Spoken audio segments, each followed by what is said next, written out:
Dati po parang napapatanong ako na kung si Lord sobrang wise niya and sabi nila He is good and lahat ng ginagawa niya is perfect. Inisip ko rin po na bakit parang sa akin may kulang po. Sa murang edad ni Marian ay napag-alaman na meron siyang speech and physical disability nung siya ay pinanganak. Napapansin po ni nanay na hindi po ako gumapang. Tapos matagal din po ako bago nakalakad. Pina-therapy rin po ako. Pero ang nirecommend lang po doon is dapat hayaan lang raw po akong maglaro. Yung parang normal na bata po. Habang siya'y nag-aaral, nakukutya si Marian ng kanyang mga kamag-aral. I have bad days din po na parang na-hurt din po ako and nagko-question po ako na kung bakit naiiba ako, kung bakit hindi pwede.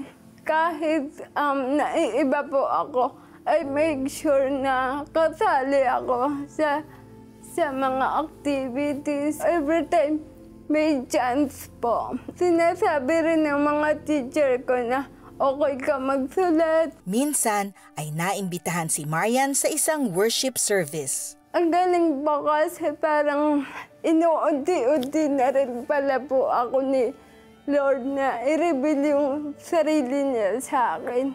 Sa kabila ng kanyang kalagayan, nagsumikap si Marian sa kanyang pag-aaral. Sa kolehiyo, kumuha siya ng kursong Business Administration. Sa isang pagtitipon, tinanggap niya si Jesus bilang Diyos at sariling tagapagligtas.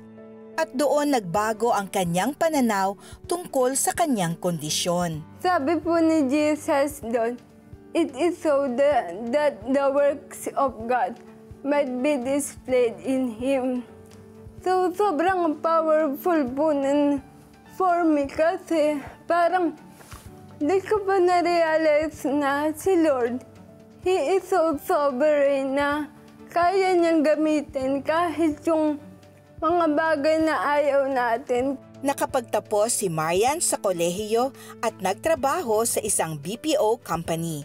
Dala ang bagong pag-asa at purpose na natuklasan ni Marian kay Jesus, nasimulan niya ang blog na She Writes for Jesus. Naging goal ko na po na gamitin siya to encourage people to share the gospel. And isa po sa goal ko is ma-encourage din silang magbasa ng Bible kasi din ko rin po na-encounter si Lord.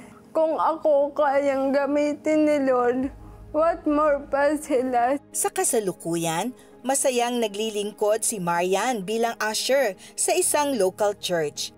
At dala-dala niya ang isang mahalagang aral na natutunan mula sa Diyos. Si Lord po kasi yung Lord na pag binigay natin sa Kanya yung broken pieces, He will able to make something good out of it. Sobrang galing niya pong creator. I am Marian. I am fearfully and wonderfully made by Jesus.